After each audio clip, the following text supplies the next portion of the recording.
Okay, y'all, I am going on a rant, and I am particularly talking to anybody who has second house placements in their birth chart, or if you're an entrepreneur. And if you follow me on social media, you know that I am constantly talking about people who need to pay for people's time, effort, energy, their services, their product, whatever the case is. And I'm getting a lot of people too who have Chiron in the second house, who are starting off with entrepreneurship, who have second house placements and they have no idea how to handle money because the second house is the house of your one, self-worth, but two, your wealth or the things that you value, your possessions, your resources, the Taurus house. So a lot of times when people have second house placements, their life revolves around money, earning money, money, how they value themselves. And again, I'm particularly talking to these people because I'm coming across a lot of tweets, because y'all know the tweets be triggering my topics, but tweets from people who, one, let's talk about astrology in general, any kind of spiritual practice, people who do not want to pay spiritual practitioners for their services. One, anybody who has a job is not at their job to be earning nothing. Okay. There's no way that you are going to get up, set an alarm, get up, get dressed, drive to a company or wherever it is that you work, and then say, hey guys, I'm just here to help. Don't worry about paying me because I just want to contribute to society. Okay. That is not the case. That is not reality. Okay. So, one, if you are somebody who has a job, you know that you are exchanging your time, your effort, your energy in exchange for some kind of income so that you can eat and that you can live. All right. So, two, if you are an entrepreneur, and you have no idea how to price your things, or you feel like I need to price it this way because, I want to attract this customer or whatever the case is, because I got somebody who was a nurse. And she was a nurse who wanted to start a business with essential oils. Now, looking at, she had Chiron in the second house. Now, Chiron in the second house can revolve around wounds regarding, again, money. Maybe you didn't grow up with it, or you just have like a certain relationship with money that you just don't understand the value of yourself. Literally, she did not know how to price certain things. She was like, I don't know, maybe I should just make it cheap. I'm like, first of all, there is a demographic for everything. There are people who are selling things at outrageous prices because they have a customer base for it. If you market something well enough, you can sell anything. And I told her, if you had an oil that was this big, and you wanted to sell it for $1,000, trust me, if you market it well enough, someone's going to buy it. Okay. Somebody is going to buy it. So if you are in this, like, I don't know, because I came across another tweet, and if I find it, I'll post it. But this girl said, I have a second house stellium, which again, her life will revolve around a lot of money things, or like I said, your self-worth. And she was like, I have no idea how to monetize off of my gifts or my talents because I feel like I should just do them for free.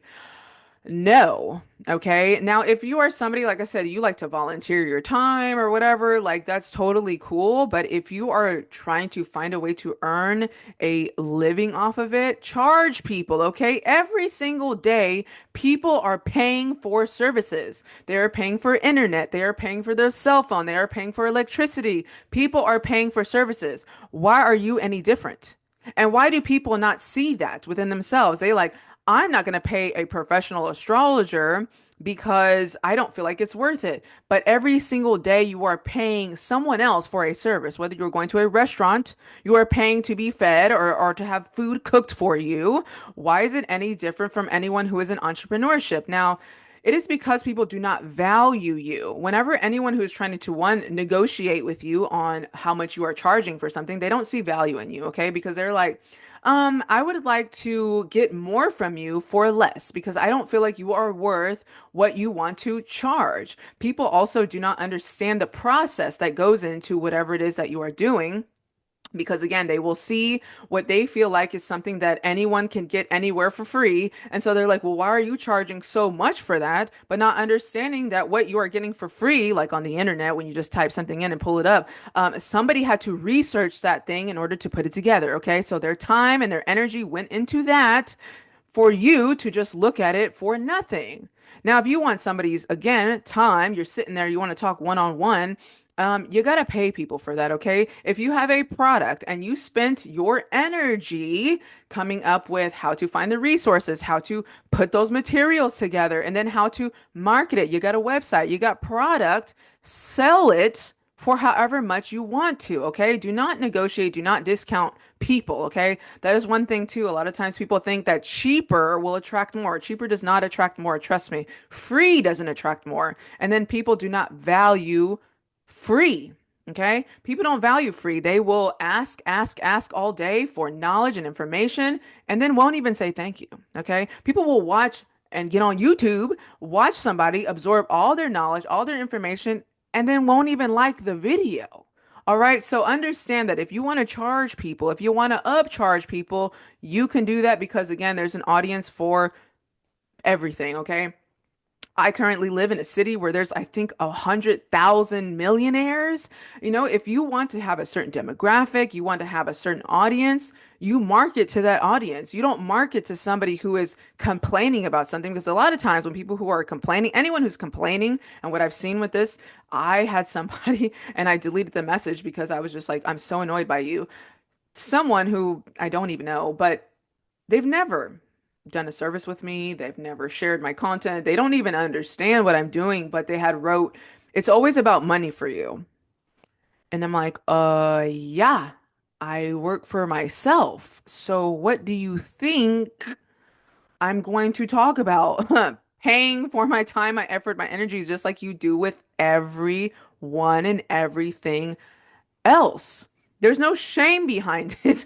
Like, what are you saying? And anyone who even thinks like that has never invested into themselves to even know what it is like. So, again, I am talking to entrepreneurs. I'm talking to second house placements. I'm really talking to anybody, honestly. If you have a 9 to 5, do not overwork yourself if that place is not paying you extra, okay? Do not feel like you have to overextend yourself or have any kind of guilt behind any of that because, again, they're not paying you extra. Everything about you is valuable. Your time is valuable. Time is something that you cannot get back. So put a price on it, okay? It is not all about, like I said, it's not all about the actual money. It's people finding value in everything that you do. I put out free content every day, all day. If you follow me on Twitter, I'm tweeting things out. If you have me on TikTok. So I'm not doing anything beyond that. If you can find the answer within my content, cool. But if you want to talk one on one, there's a price for that. And again, there's no shame behind demanding to be paid for what you want to do or what you have or what you are willing to sell to people. That's the whole point of all of this. I know a lot of times I will say stuff like money's not real. Essentially, it's not real in the sense of like a thing because if paper money went away, like what is money? Numbers have value. You have value. I preach this all the time through astrology. Your birth date, it has value. There's something about you based on the number, the date that you're born, that there are gifts behind that. So, same thing with money. It's an energy exchange. You are trading energy for more energy. It's just a cycle, a cycle. So, don't be ashamed in demanding again what you are worth. Say it. If they can't do it, move on. Don't beg or plead or negotiate or discount or whatever. Like, just don't do that, okay? Have some self-worth about you. Have some value within yourself. Why do you feel like you are not worth the price that you're putting on it? There was a lady, actually, that just reminded me. There's a lady who made this hat. It was like a cap with nails on it. She did like nail art and then she put like glued it all on there, whatever. So she and I mean I don't know if it's still this price, but she was charging $25,000 for that hat. It was a cap. And people were like, "You're so crazy. Nobody would buy a cap for $25,000. You know, all it is nails. All it is blah blah blah." There was a banana at an art show that was priced at $1 million. It was a banana taped to like the wall, and I think it was worth like $1 million. There's art that is worth way more, and it'll be like a splash of paint on there. And whoever made it, they're like, this is how much I am worth. And so for somebody to look at this person and say, you're not worth charging XYZ, why not? Why not? Why not? If you look at how much stuff is priced at these days, There's no reason why you feel like charging $25 for whatever it is that you do is too much, okay? It doesn't matter. It doesn't matter the number that you put on it. Understand that if you find worth within yourself, someone else will. That is the same thing with anything. If you're confident about yourself, other people will look at you as a confident person. But if you are feeling like you got to cheapen everything, then people will look at you like you're cheap. Now, again, I know my audience and the kind of people that I attract and the kind of people that I want to attract. So I base those things around my audience. But if I, again, living in a city with 100,000 millionaires, living in a building with millionaires in it, if I wanted to charge $1,000 an hour for my services, I could do that too. But that's not where I'm at, and that's not the kind of people that I want to connect with. However, it exists. It's all around me right now. But know that if you are somebody, like I said, who is a second houser, who is an entrepreneur, or again, just working a job and you feel like you deserve more, demand more. Okay, y'all. So I just wanted to go on that rant because, again, I am attracting people, again, probably because I'm also a second houser, who has a lot of concentrated energy, and all of my experiences revolving around money and self-worth. I feel like I had to preach that message to you. So if you're somebody who feels like you have a certain image or thought or process around money and value and your own self-worth, comment below because I need to know your story. All right. I need to know the story. But again, I thank y'all for listening to my rant. I'm about to go get angry about something else because I'm about to get back on Twitter, y'all. But thank y'all for supporting. And if you are somebody who likes or who would like to do an in-depth analysis of your birth chart with me, we could talk all about this kind of stuff. Go ahead and go to my website. You can book a service. I won't be as intense as I am right now, but I will, again, look at your chart, see what we can talk about, y'all, because I am here to teach people how to be more assertive with all of my fire energy, y'all. So, anyways, go ahead and visit me on any social media platform. Go to my website, book all that. I will talk to y'all soon. Bye.